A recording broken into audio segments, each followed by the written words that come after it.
بسم اللہ الرحمن الرحیم۔ السلام علیکم ورحمۃ اللہ۔ عمران خان کی رہائی کے لیے اب پاکستان کی عوام کے ساتھ ساتھ عالمی طاقتوں سے بھی دباؤ آنا شروع ہو گیا ایک ایک کر کے، اور یہ دباؤ جو ہے وہ بڑھتا جا رہا ہے، حکومت کے اوپر بھی، اسٹیبلشمنٹ کے اوپر بھی، فوج کے اوپر بھی، جنرل عاصم کے اوپر بھی پریشر بڑھتا جا رہا ہے، بلکہ یہ پریشر کوکر بنتا جا رہا ہے، یہ پھٹ جائے گا۔ جیسے پریشر کوکر پھٹ جاتا ہے، بالکل اسی طریقے سے یہ معاملات بگڑ جانے، ان کے ہاتھ سے نکل جانے، چیزیں آؤٹ آف کنٹرول ہو جانی ہیں۔ پھر انہوں نے ایک دوسرے کی شکلیں دیکھنی ہیں، پھر انہوں نے کیا کرنا ہے، ایک دوسرے کی طرف دیکھنا ہے، منہ دیکھنے ہیں، اب کیا کیا جائے۔ اور یہ عالمی دباؤ جو ہے اب مسلسل عالمی طاقتوں کی جانب سے آ رہا ہے۔ پہلے تو امریکہ جو بار بار ان کو کہہ رہا تھا، بار بار ان کے سامنے معاملہ رکھ رہا تھا، وہ اس میں الیکشن کی تحقیقات سے لے کر عمران خان کی رہائی، انہوں نے یہ سب کچھ لنک کیا ہوا تھا۔ اصل میں امریکہ یہاں پر یہ کرتا کہ آئی ایم ایف کے ساتھ جو ڈیل کروائی امریکہ نے، دیکھیں یہ ڈیل ساری جو ہوئی ہے پاکستان کے اندر، اگر کسی نے رول پلے کیا تو وہ جنرل عاصم نے کیا، اور آئی ایم ایف کے ساتھ ڈیل کروانے میں جو سیکنڈ عالمی طاقت نے رول پلے کیا وہ کیا امریکہ نے۔ امریکہ اگر اس میں نہ پڑتا تو پاکستان کے لیے یہ کبھی بھی عالمی امداد نہیں آنی تھی، یہ آئی ایم ایف کے ساتھ جو ڈیل ہوئی وہ نہیں ہونی تھی، یہ پھنس جانی تھی، معاملہ رک جانا تھا، معاملہ جو ہے وہ لٹک جانا تھا۔ تو آئی ایم ایف کے ساتھ جو ڈیل امریکہ نے کروائی، امریکہ کو چاہیے یہ تھا کہ پاکستان کے ساتھ پہلے یہ شرطیں طے کر دے کہ آپ ملک میں جمہوریت کو بحال کریں، ملک میں آئین اور قانون کو بحال کریں، ملک کے اندر یہ جو خلاف ورزیاں کی جا رہی ہیں، انسانی حقوق کی پامالی کی جا رہی ہے، میڈیا کی آزادی کے اوپر پابندی لگائی جا رہی ہے، یہ تمام کے تمام آپ سلسلے ختم کریں، اپوزیشن کے خلاف انتقامی کارروائی کو بند کریں، عمران خان کو رہا کریں، اس کی آزادی کو یقینی بنائیں، اس کو باہر نکالیں، تب جا کر انہیں یہ کرنا چاہیے تھا کہ یہ شرطیں رکھتے پہلے اور پھر آئی ایم ایف کے ساتھ ڈیل کرواتے ہیں۔ لیکن بہرحال ڈیل تو ہو گئی آئی ایم ایف کے ساتھ۔ امریکہ بہرحال اپنی جو بات ہے وہ مختلف پلیٹ فارمز کے ذریعے سے، جیسے کانگریس نے یہ بات کی کہ الیکشن کی تحقیقات بڑی ضروری ہیں، الیکشن کی تحقیقات اور اس کا آڈٹ ہونا چاہیے، اور یہی اچھا ان کو ڈر بھی ہے، یہ گورنمنٹ کو، حکومت کو اس بات کا خدشہ بھی ہے، خطرہ بھی ہے کہ الیکشن تحقیقات یہ وہ مطالبہ ہے، یہ وہ راستہ ہے جہاں ان کو اپنی سیاسی موت نظر آتی ہے۔ دوسرا یہ کہ بعد میں ایوان نمائندگان نے عمران خان کی رہائی اور اپوزیشن کے خلاف انتقامی کارروائیوں کی سخت ترین الفاظ میں مذمت کی، بلکہ عمران خان کی رہائی کی ڈیمانڈ بھی کی۔ اب امریکہ کے بعد برطانیہ میدان میں آیا ہے، اور برطانیہ نے پاکستان کو اس حوالے سے میسج کنوے کیا۔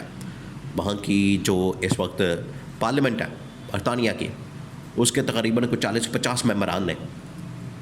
وہاں نہ صرف انتظامیہ کو لکھا، وزیر اعظم کو لکھا برطانیہ کے، بلکہ انہوں نے پاکستان کی حکومت کو اپنی ایمبیسی، سفارتکاروں کے ذریعے سے، سفارت خانے کے ذریعے سے آگاہ کیا ہے کہ پاکستان کے اندر ہونے والے اقدامات یہ سراسر جمہوریت کی نفی ہے، اور حکومت اور نہ اسٹیبلشمنٹ اس بات کو افورڈ کر سکتے ہیں کہ وہ اس طرح کے اقدامات کریں اور عالمی طاقتوں کو ناراض کریں، جس میں برطانیہ بھی شامل ہے، جس میں امریکہ بھی شامل ہے۔ یہ ان کو ناراض نہیں کر سکتے۔ اگر یہ لوگ ان کو ناراض کرتے ہیں تو ان کو ایک تو دو چیزیں ہیں، ایک تو ان کے اپنے وہاں ذاتی مفادات ہیں، کسی کی کوئی پراپرٹی ہے، کسی کا کوئی بینک بیلنس ہے، کسی کے وہاں پر کوئی جائیداد ہے، کسی کو کوئی فلیٹ ہے، کسی کی وہاں پر کوئی انویسٹمنٹ ہے، کسی کا کاروبار ہے۔ ایک تو انہوں نے یہاں لوٹا، اتنا لوٹ مار اتنی کی ہے، پیسہ اتنا یہاں سے باہر شفٹ کیا، منتقل کیا۔ ایک تو ہے یہ ان کا ذاتی مفاد۔ دوسرا کہ جب آپ نے یہ پورا ریاستی نظام، حکومتی نظام چلانا ہے تو آپ نے عیاشی بھی تو کرنی ہے کسی کے پیسوں پر، پلے سے پیسہ تو نہیں دینا آپ نے، گورنمنٹ کا پیسہ ہی کھانا پھر آپ نے۔ تو وہ نظام چلانے کے لیے بھی آپ کو پیسوں کی ضرورت پڑنی ہے، وہ نظام چلانے کے لیے، حکومتی نظام یا ریاستی نظام چلانے کے لیے آپ کو پیسوں کی ضرورت پڑنی ہے، وہ اس کے لیے پھر یہ ساری ضرورتیں اس ذریعے سے پوری ہونی ہے کہ باہر سے پیسہ آ رہا ہے، لون آ رہا ہے، قرضہ آ رہا ہے، سپورٹ آ رہی ہے، یہ سارا کچھ۔ تو دو مفادات ہیں امریکہ اور برطانیہ کے اندر، اس وجہ سے ان کو امریکہ اور برطانیہ سے جب بھی اس طرح کا میسج آتا ہے تو ان کو محسوس ہوتا ہے یہ دباؤ اور پریشر یہ محسوس کرتے ہیں کہ پاکستان کے اوپر یہ پریشر بڑھ رہا ہے، پاکستان کے اوپر پریشر یہ آ رہا ہے، تو یہ اب حکومت کے ساتھ ساتھ اسٹیبلشمنٹ نے، فوج نے بھی اس بات کو محسوس کیا ہے کہ ہمارے اوپر جو امریکہ سے، اس کے بعد برطانیہ سے جو پریشر آ رہا ہے عمران خان کی رہائی اور عمران خان کی آزادی کے متعلق۔ دیکھیں، عمران خان، امریکہ اور برطانیہ اگر عمران خان کی حمایت کرتے ہیں تو وہ کیوں کرتے ہیں؟ ایک تو یہ کہ عمران خان نے ہمیشہ، حالانکہ عمران خان کے خلاف پروپیگنڈا برطانیہ میں، امریکہ میں بہت کیا جاتا ہے، اور پروپیگنڈے کی بھی انتہا یہاں پر دیکھیں کہ پاکستان میں عمران خان کے مخالفین، نون لیگ والے، پیپلز پارٹی والے، شریف خاندان، زرداری خاندان والے کہتے ہیں کہ یہ تو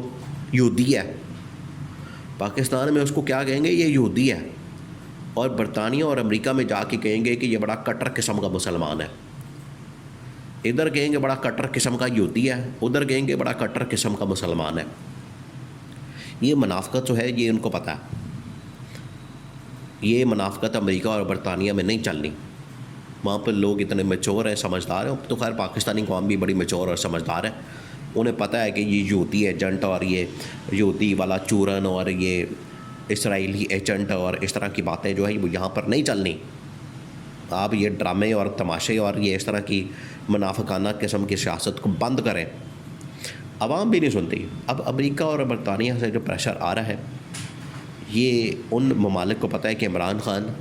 کے پاس عوام کی سپورٹ ہے۔ عوام کی سپورٹ جو ہے وہ ان کے لیے سب سے بڑی بات ہے، ان کے لیے سب سے بڑی چیز ہے۔ یہ ایک قسم کا سرٹیفکیٹ ہے لیڈرشپ کا، کہ بھائی جب ایک شخص کے ساتھ عوام ہے اور آپ کے ساتھ کوئی نہیں، اب اس گورنمنٹ کے پاس، شریف خاندان کے پاس، زرداری کے پاس اب تو عوام کی سپورٹ نہیں ہے۔ اس وجہ سے امریکہ اور برطانیہ یہ محسوس کرتے ہیں کہ جس شخص کے پاس عوامی مینڈیٹ ہے، عوام کی سپورٹ ہے، عوام کی حمایت ہے، اس کے پاس پبلک پاور ہے، تو آپ اقتدار اس کو منتقل کریں۔ آپ اقتدار دینے کے بجائے، اس کو پاور دینے کے بجائے، اس کو گورنمنٹ دینے کے بجائے، اس کو حکومت دینے کے بجائے، آپ نے اس کے اوپر پابندیاں لگائی ہوئی ہیں، پابند سلاسل کیا ہوا ہے، جیل میں ڈالا ہوا ہے، عجیب تماشا آپ لوگوں نے لگایا ہوا۔ اس وجہ سے ان ممالک کی جانب سے یہ سخت قسم کا رد عمل آ رہا ہے مسلسل پچھلے 2-3 مہینوں سے، جو کہ بڑھتا جا رہا ہے، مسلسل بڑھتا جا رہا ہے۔ اب برطانیہ نے بھی کہا ہے، اس سے پہلے امریکہ نے بھی کہا ہے، اور جب یہ سعودی عرب، یو اے ای اور چائنا وغیرہ کہتے ہیں کہ پاکستان کے اندر آپ اسٹیبلٹی لائیں، تو ان کا بھی مراد اس سے یہی ہوتا ہے کہ آپ عمران خان کو رہا کریں، اس کو چھوڑیں، کہ ایک شخص کو آپ نے بغیر کسی وجہ کے پکڑ کے رکھا ہوا۔ اب یہ عالمی دباؤ آخر کار عمران خان کی رہائی کا ہی سبب بنے گا۔